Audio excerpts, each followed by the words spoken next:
5 وقت کی نماز یہ میرے نبی کی آنکھوں کی ٹھنڈک ہے، 5 وقت کی نماز اس امت کی شان پہچان ہے۔ اور اللہ تعالیٰ نے پہلی امتوں پر اتنی بڑی مشقت ڈالی کہ ان کی نماز مسجد کے علاوہ کہیں نہیں ہوتی تھی، مسجد میں ہی ہوتی تھی۔ ہمارے لیے کتنی آسانی کر دی، جاب میں ہے مصلی بچھا نماز پڑھ، چلو مصلی بھی کوئی نہیں، زمین دیکھ اس پر کوئی گندگی تو کوئی نہیں ہے، بس زمین بھی تیرے لیے پاک ہے، چل نماز پڑھ۔ اور آسانی کر دی، پانی کوئی نہیں ہے، کوئی بات نہیں، مٹی میں ہاتھ مار، منہ پہ مل، پھر ایک ہاتھ مار، یوں کر، چل نماز پڑھ، میں تیری قبول کروں گا۔ یہ کسی امت کے ساتھ یہ نہیں ہوا، انہیں وضو ہی کرنا تھا چاہے پانی 50 میل پر موجود ہو۔ اور ہمارے لیے پانی کوئی نہیں ہے، چلو تیمم، مٹی میں ہاتھ ہمارا یوں کیا، پھر ہاتھ ہمارا ایک یوں کیا، ایک یوں کیا، چل بھائی اللہ اکبر قبول۔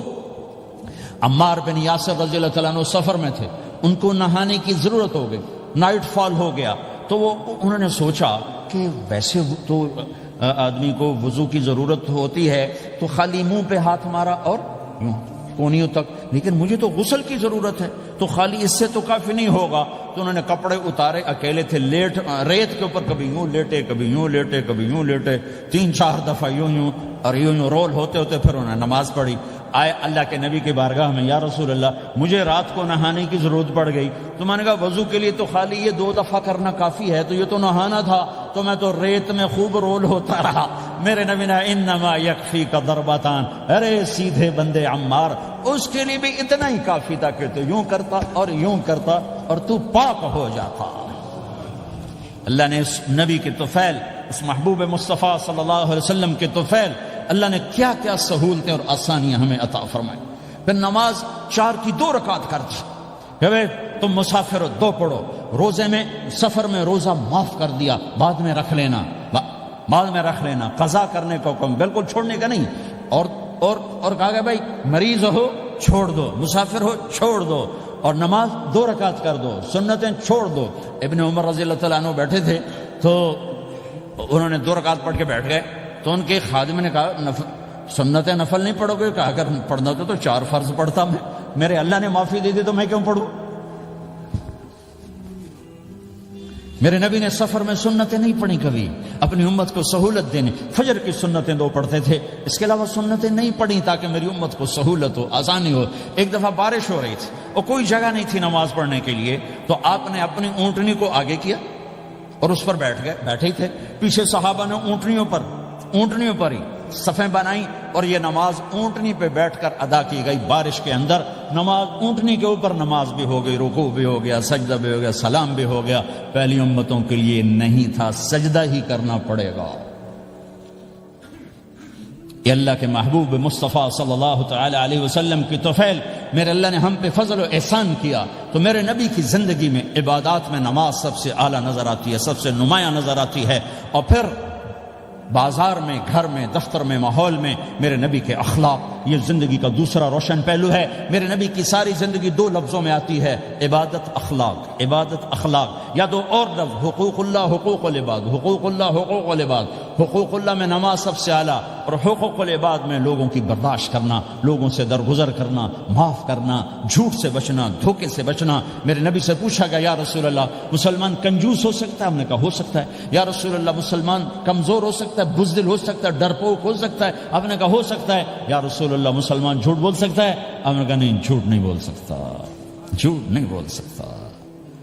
ہاں، الا لعنت اللہ علی الکاذبین، جھوٹوں پہ اللہ کی لعنت۔ اس لعنت کے ساتھ 400 پاؤنڈ بچا لیے، 4000 بچا لیے، 4 ملین بچا لیے، 4 بلین بچا لیے، 4 ٹریلین بچا لیے، ساری دنیا کو بچا لیا، اور اوپر اللہ کی لعنت پڑی تو اللہ کی قسم گھاٹے کا سودا ہے۔ اور سچے ہو گئے، سچ بولا، یہ میں 100 پاؤنڈ کماتا ہوں، لے لو جو لینا ہے اس میں سے، یہ میں 1000 پاؤنڈ کماتا ہوں، لے لو جو لینا ہے، یہ میں 50,000 پاؤنڈ کماتا ہوں، لے لو جو لینا ہے، کہ مسلمان کی زبان سے جھوٹ نہیں نکلتا، سچ ہی بولتا ہے۔ آپ تشریف لے جا رہے ہیں، ایک آواز ہے یا رسول اللہ، آپ نے یوں دیکھا، کوئی نظر نہیں آیا، پھر آواز ہے یا رسول اللہ، تو آپ نے دیکھا کہ ہرنی ڈیئر چھوٹی وہ کھڑی ہوئی، رسی میں بندھی، تو آپ نے کہا کیا ہوا؟ کہا جی آپ کا صحابی مجھے پکڑ کے لایا ہے، میرے چھوٹے چھوٹے بچے بھوک سے رو رہے ہوں گے، آپ مجھے چھوڑ دیں، میں بچوں کو دودھ پلا کے واپس آ جاتا، مجھے پتا ہے میرے اللہ کی تقدیر میرے بارے میں کیا ہے۔ تو آپ نے کہا اگر تو واپس نہ آئی تو پھر تو اس نے کہا مجھے اللہ جہنم میں ڈال دے. آپ نے اس کی رسی کھول دی, خود وہیں بیٹھ گئے. اس نے دوڑ لگائی اور پہاڑوں میں گم ہو گئے. تھوڑی دیر کے بعد وہ دوڑتی ہوئی آئی اور آ کے سر یا رسول اللہ میں حاضر ہو گیا. تو آپ نے اس کو باندھ کے وہیں آپ بیٹھ گئے نہیں. دیر کے بعد وہ صحابی آئے جنہوں نے اس کو شکار کیا تھا, پکڑا تھا. تو کہنے لگے, ان کا یا رسول اللہ آپ یہاں کیسے؟ کہ میں ایک درخواست لے کر آیا ہوں. کیا؟ کہ یہ ہرنی مجھے ہدیہ کر دو. کہ یا رسول اللہ سب کچھ آپ کا ہے, کہ بس یہ ہدیہ کر دو. یا رسول اللہ حاضر. تو آپ نے اس کو لے کر رسی اس کی گردن سے نکالی کہ جا بچی اپنے بچوں کے پاس جا کے خوشی منا. سچ نجات دیتا ہے اور جھوٹ ہلاک کرتا ہے. ایک ہرنی جان کی بازی کھیل گئی سچ بولنے کے لیے. تم چند پونڈوں پہ جھوٹ بولتے ہو, ایمان کو برباد کر کے رکھ دیتے ہو. مسلمان جھوٹ نہیں بولتا, مسلمان دھوکہ نہیں دیتا, مسلمان کی زبان سے سخت بول نہیں نکلتا, کسی کو بے عزت نہیں کرتا, کسی کو کی بے اکرامی نہیں کرتا, کسی کا دل نہیں توڑتا, کسی کو ذلیل نہیں کرتا. خود سہتا ہے, اوروں کو خوشیاں دیتا ہے, خود دکھ سہتا ہے, اوروں کو راحت دیتا ہے, خود تکلیف سہتا ہے. یہ میرے نبی کے اخلاق ہیں, یہ میرے نبی کی زندگی ہے, اور یہ اسلام کا سب سے بڑا چیپٹر ہے, وہ سب سے مشکل چیپٹر ہے. جب میرے نبی نے لمبی نمازیں پڑھی تو اللہ نے روک دیا کہ میرے حبیب ما انزلنا علیک القرآن لتشقى, اتنی لمبی نماز نہ پڑھ کے تو تھک جائے. میرے نبی نے تبلیغ میں زور دکھایا تو اللہ نے روک دیا, فلتذهب نفسك علیہم حسرات. میرے نبی اتنا غم نہ کر کے آپ خود ہی آہیں بھرتے بھرتے آپ مر جائیں. میرے نبی نے مال سارا خرچ کیا, اللہ نے اس سے بھی روک دیا. ولا تبسطها كل البسط فتقعد ملوما محسورا. اتنا خرچ نہ کریں کہ آپ خود پھر دکھی ہو کے بیٹھ جائیں. خرچ کرنا بہت بڑا عمل. تبلیغ سب سے سارے عملوں کا سردار عمل. تبلیغ سے بڑا کوئی کام ہوتا تو اللہ نبیوں کو دیتا. اگر تبلیغ سے بڑھ کر کوئی کام ہوتا تو اللہ نبیوں کو دیتا. گشت سے بڑھ کر کوئی محنت ہوتی تو اللہ نبیوں کو دیتا. 950 سال نوح علیہ السلام گشتی کر رہے ہیں. اور اللہ کی مان لو. اتنا عظیم عمل کا میرے نبی درمیانہ. نماز سب سے بڑی عبادت, میرے نبی درمیانہ کام. لیکن جب میرے نبی نے اخلاق اچھے کیے, دشمن کو معاف کرنا. تو ایک آدمی آپ سوئے ہوئے تھے, آپ کی تلوار لٹکی تھی, ایک آدمی آیا, اس نے آپ کی تلوار اتاری اور یوں ماری پسلی میں. آپ اٹھ کے بیٹھ گئے. اب وہ قتل کے ارادے کے لیے آ چکا ہے اور تلوار یہاں ہے. کہتا من یمنعک منی, اب بول تمہیں کون بچائے گا؟ تو آپ نے مسکراتے ہوئے کہا اللہ. تو اس کے ہاتھ سے تلوار گر پڑی. تو آپ نے اٹھا لی, آپ نے یوں سیدھی کی, اب تو بچا, تجھے کون بچائے گا؟ وہ کہنے لگا مجھے تو ہی بچائے گا. وہ تو اللہ کو جانتا نہیں تھا. کہ بابا مجھے تو ہی بچائے گا. تو آپ کہتے ہیں اس کا سر اڑا دو, یہ نبی کو قتل کرنے آیا ہے. میرے نبی نے فرمایا کلمہ پڑھتے ہو؟ کہ نہیں پڑھتا. کہ جاؤ معاف کیا. یہ میرے نبی کے اخلاق ہیں. 20 سال جنہوں نے قتل کے منصوبے بنائے, مکہ والے. جب آپ مکہ میں فاتحانہ داخل ہوئے, ابو سفیان سب سے زیادہ آپ کو دکھ پہنچانے والوں میں پیش. تو آپ نے ابو سفیان کو عزت دی. جو ابو سفیان کے گھر میں داخل ہوگا اس کو کچھ نہیں کہا جائے گا. آپ تو ابو سفیان کو بلا کے سولی پہ لٹکاتے, اور آپ کہہ رہے ہیں جو ابو سفیان کے گھر میں جائے گا اسے کچھ نہیں کہا جائے گا, جو بیت اللہ میں ہوگا اسے کچھ نہیں کہا جائے گا. سارا مکہ سامنے. آپ یوں بیت اللہ کا دروازے پر یوں دونوں ہاتھ ایسے ٹکا کے کھڑے تھے. پھر آپ نے کہا میں کیا کروں گا اب تمہارے ساتھ؟ تو سہیل بن عمر نے کہا آپ کریم ہیں, کریم کے بیٹے ہیں. تو آپ نے کہا جاؤ میں نے معاف کیا. یہ اخلاق آج مٹ چکے ہیں. مردوں سے, عورتوں سے, علم والوں سے, خانقاہ والوں سے, تبلیغ والوں سے, سب زیرو ہوئے پڑے ہیں. جب تک یہ اخلاق زندہ نہیں ہوتے اسلامی زندگی قائم نہیں ہو سکتی, اسلامی معاشرت قائم نہیں ہو سکتی. اور دین 2 چیزوں سے آگے پھیلتا ہے, ایک دعوت اور ایک اخلاق. دعوت اور اخلاق. دعوت نہیں ہوگی تو اخلاق وہیں پڑے رہ جائیں گے. اخلاق نہیں ہوں گے تو دعوت کوئی قبول نہیں کرے. میرے نبی نے کتنے معجزے دکھائے مکے میں, نہیں کلمہ پڑھا. بدر میں ان کے 70 مارے گئے, فرشتوں کو دیکھا, جبریل کے گھوڑے کی آواز سنی, کلمہ نہیں پڑھا. خندق میں شکست ہوئی, کلمہ نہیں پڑھا. پانی نکلتے دیکھا, انگلیوں سے کلمہ نہیں پڑھا. ایک بکرے کا ایک بازو پکایا, ایک بازو بکرے کا, ایک اگلا جو بازو ہوتا, اور 40 آدمیوں نے کھانا کھایا اور ایک بوٹی کم نہیں ہوئی.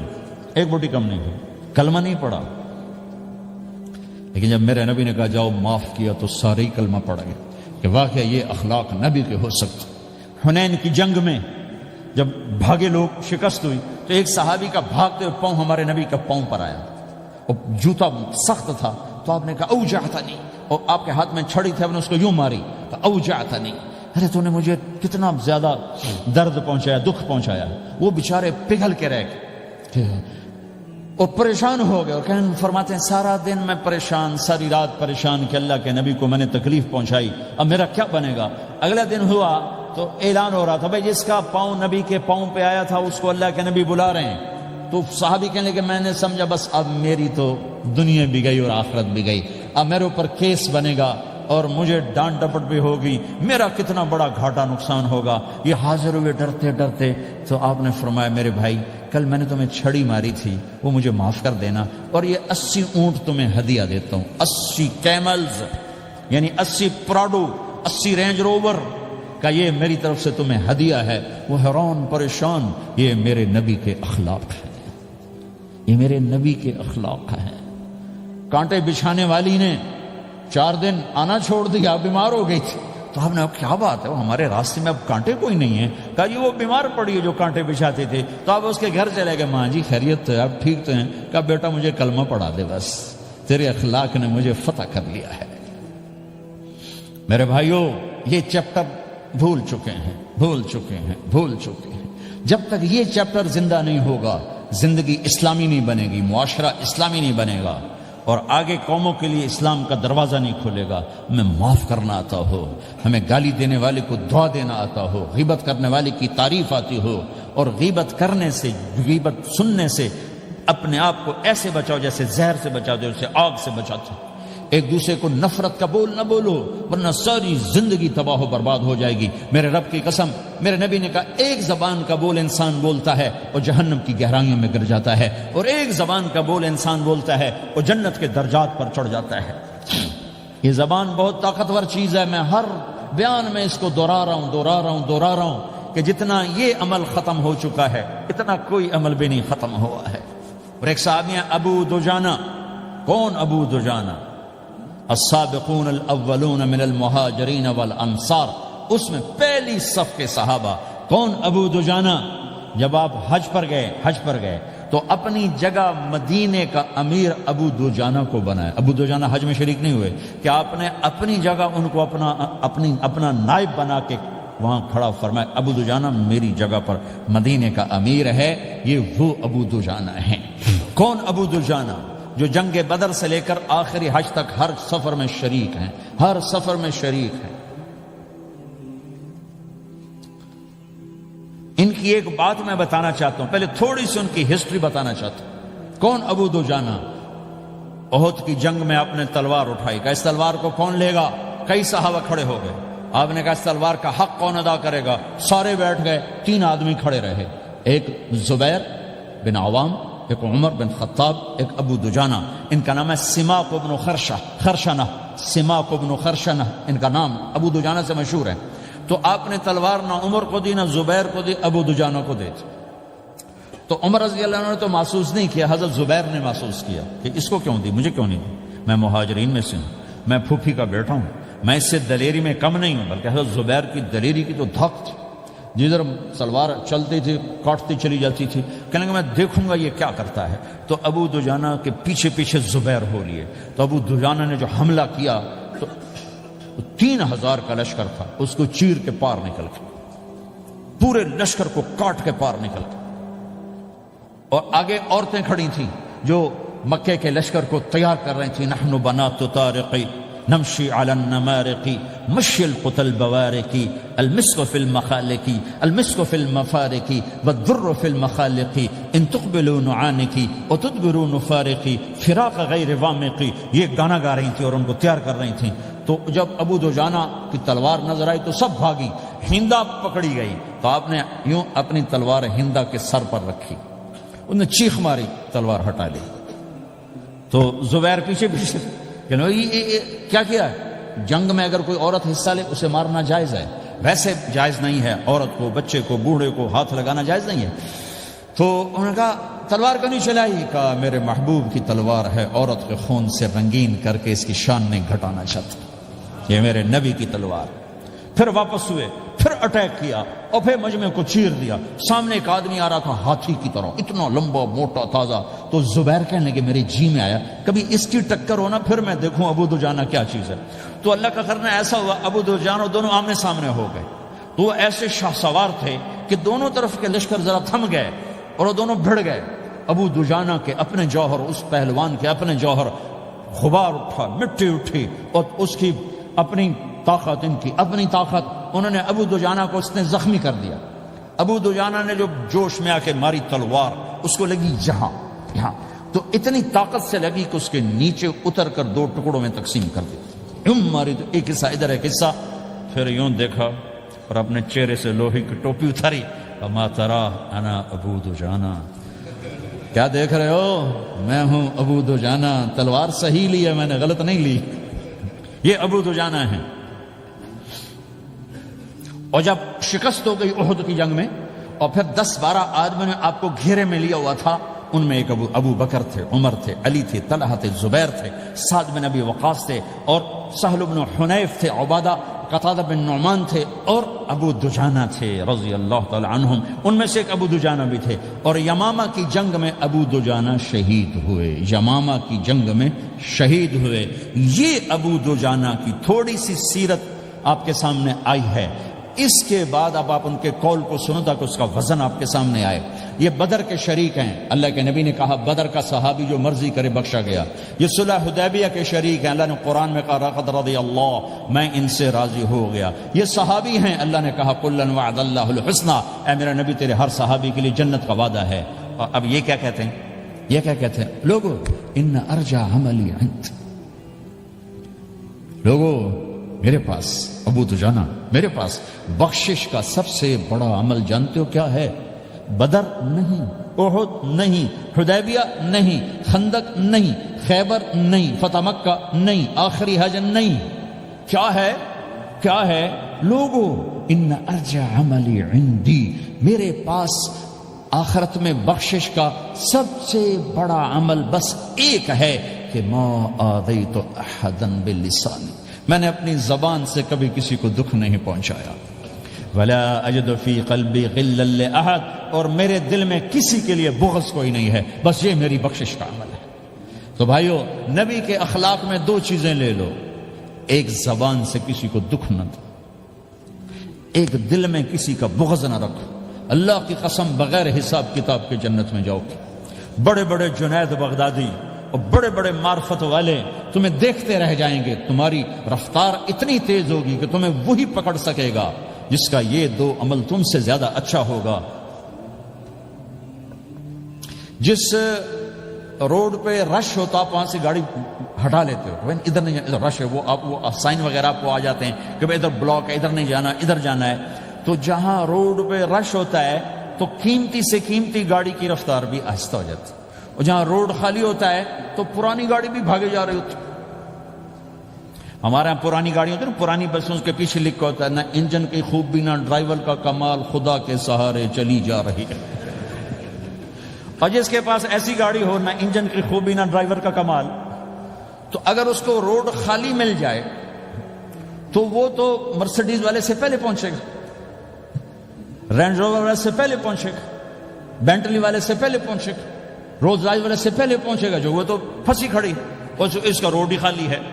تو میرے بھائیو، یہ میں ایک مثال دیتا ہوں، عبادات کی روڈ پہ بہت رش ہے، نمازی بے شمار ہیں، روزے دار بے شمار ہیں، عمرے والے بے شمار ہیں، حج والے بے شمار ہیں، اور تہجد گزار بے شمار ہیں، علماء بے شمار ہیں، حافظ بے شمار ہیں، ذکر والے بے شمار ہیں، بہت رش ہے، تبلیغ والے بے شمار ہیں، لیکن جو اخلاق والا روڈ ہے نا، یہ خالی پڑا ہے۔ اس پہ موٹر زوکی پہ چڑھ کے آ جاؤ تو سب سے آگے نکل جاؤ، سائیکل پہ چڑھ کے آ جاؤ تو سب سے آگے نکل جاؤ، کہ روڈ ہی خالی ہے، اخلاق کا روڈ خالی ہے۔